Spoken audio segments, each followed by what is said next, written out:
Hello అండి. ఇది చిన్న విశ్లేషణ మాత్రమేనండి. మన మిర్చి మార్కెట్ గురించి. ఇది కంపల్సరీ పక్కా ఇన్ఫర్మేషన్ అని కాదండి. ఇది జస్ట్ అంచనా మాత్రమే, గమనించగలరు. 2024-25 సీజన్లో మిర్చి ఉత్పత్తి అన్ని స్టేట్స్లో దాదాపుగా ఒక 30-40% తగ్గిందనేది ఒక అంచనా అండి. ఇది జస్ట్ ఒక ఎక్స్పెక్టేషను. సో గత సంవత్సరం అనుభవాల దృష్ట్యా పౌడర్ కంపెనీ వాళ్ళు ఏం చేస్తున్నారంటే లాస్ట్ సీజన్లో ఎక్కువ ధరలకి పెట్టి కొన్నారండి. ఇది మిర్చిని ఎక్కువ ధరలకు కొన్నారు. తర్వాత అన్ సీజన్లో అవి రేట్లు తగ్గినాయండి. సో వాటి వలన వాళ్ళకి బాగా నష్టాలు వచ్చినాయని చెప్పి అని అంటున్నారండి. సో పౌడర్ కంపెనీలు వాళ్ళు ఇప్పుడు ఏం చేస్తున్నారంటే లాస్ట్ ఇయర్ వచ్చినటువంటి నష్టాలని పూడ్చుకోవడానికి ఇప్పుడు అన్ సీజన్గా ఉందండి. మిర్చి రేట్లు బాగా తక్కువగా ఉన్నాయి కాబట్టి ఇప్పుడు వాళ్ళు ప్రొక్యూర్మెంట్ అంటే ఇప్పుడు మిర్చి పౌడర్ అవసరాల గురించి కొనటం స్టార్ట్ చేశారండి. జస్ట్ ఈ మధ్యనే కొంచెం స్టార్ట్ చేశారని చెప్పని అనలిస్టులు చెప్తున్నారండి. మనకి ఎవరో చెప్పిన ఇన్ఫర్మేషన్ అండి. ఎగ్జాక్ట్ అంటే పక్కా అని అంటే మనం తెలుసుకున్న ఇన్ఫర్మేషన్ మాత్రమేనండి ఇది. సో ప్రస్తుతం 341 డీడీలు మొత్తంగా ఏపీ తెలంగాణలో ఒక 7-8 లక్షల సరుకు ఉందని చెప్పి ఒక అంచనా అండి. ఇది పౌడర్ కంపెనీలు కొనుక్కోవడానికి అచ్చంగా ఈ సరుకు సరిపోద్ది. ఎందుకంటే వచ్చేది పండగల సీజను. సో పౌడర్ తయారైంది కంపల్సరీ జరగాలండి. ఓకేనా. సో అందువల్ల ఇప్పుడు 341 డీడీల యొక్క డిమాండ్ పెరుగుతుంది అనేది ఒక అంచనా అండి. సో ఎందుకంటే కొత్త పంట అనేది ఇప్పుడు అలా రాదండి. కొత్త పంట రావాలంటే ఇంకో 3-4 నెలల సమయం పట్టుద్ది. ఈలోపు మనకి ఫెస్టివల్ సీజన్ స్టార్ట్ అవుతుందండి ఆంధ్ర తెలంగాణలో. సో అందువలన పౌడర్ కంపెనీలు కొంత కొరత అయితే ఉందనేది వాస్తవం అండి.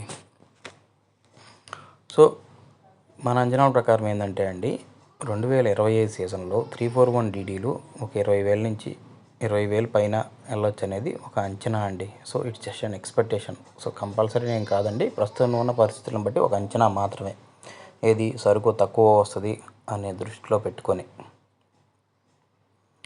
సో దానికి తోడు రైతులు ఏంటంటే అండి ఎక్కువ ప్రధానంగా మిరప నుంచి పొగాకు, పత్తి, మొక్కజొన్న, శనగ, పసుపు పంటలకి మళ్ళారండి ఎక్కువ మంది.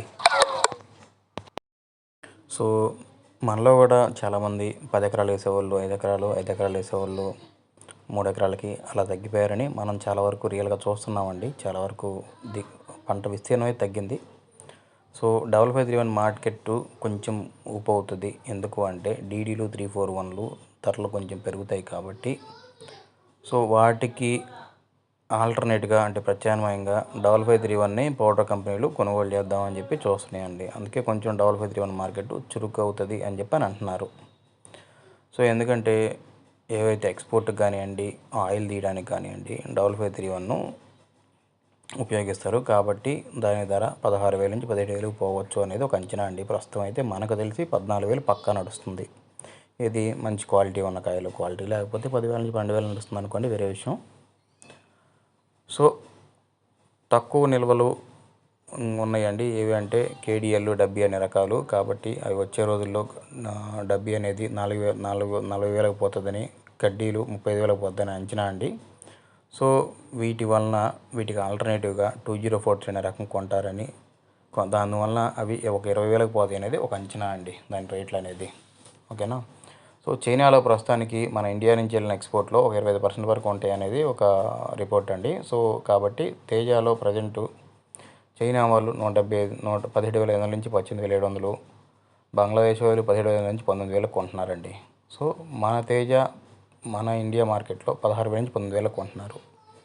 సో ఇది ప్రజెంట్ ఇన్ఫర్మేషన్ అండి. సో ఈ సమాచారం అనేది మనము కొన్న వ్యక్తుల ద్వారా తెలుసుకొని మీరు మంచిగా డెసిషన్ తీసుకుంటారని చెప్పని పబ్లిష్ చేసిందండి. కానీ ఇది ఎక్కడ పక్కానా సో ఇలానే ఉంటుందా అంటే ఎవరు గ్యారెంటీ ఇవ్వలేరండి. సో ఆలోచించి నిర్ణయాలు తీసుకోండి. లాభదాయకంగా నిర్ణయాలు